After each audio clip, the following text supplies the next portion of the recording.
Black and white footage of David McComb, singer-songwriter, The Triffids. Then home video of a happy blonde baby in a woman's arms.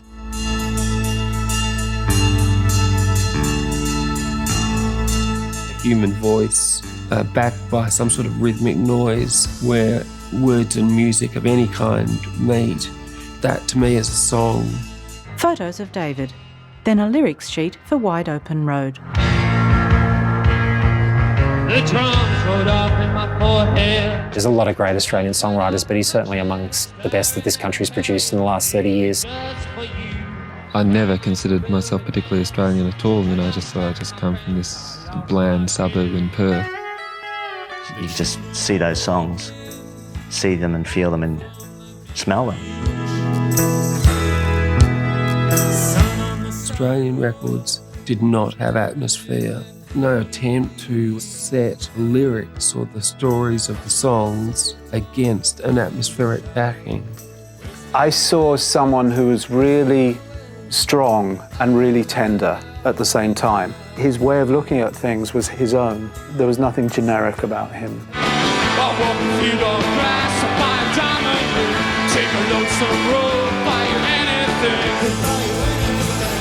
In 1985, they came out and they were on the front cover of The Enemy. And for an Australian band to have that level of faith placed in them from an overseas magazine, it was big news.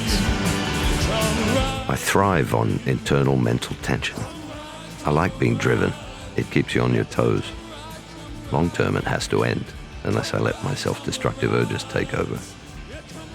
There was a conflict there between finding love and the price he had to pay for his music in terms of his personal life, his health.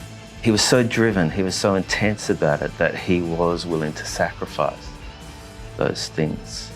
Then the news came in that Dave had been flown back to Australia in an emergency and that he was almost dead. I mean, a heart transplant was pretty serious, and the physical deterioration was dramatic and seemed to happen virtually overnight. I don't think he had a death wish, not at all. He was too ambitious. I always see David as a kind of the preacher, like a preacher who'd just got up from sinning and was laying down the law. Love in Bright Landscapes. The story of David McComb of The Triffids. loveinbrightlandscapes.com. World premiere, Melbourne International Film Festival.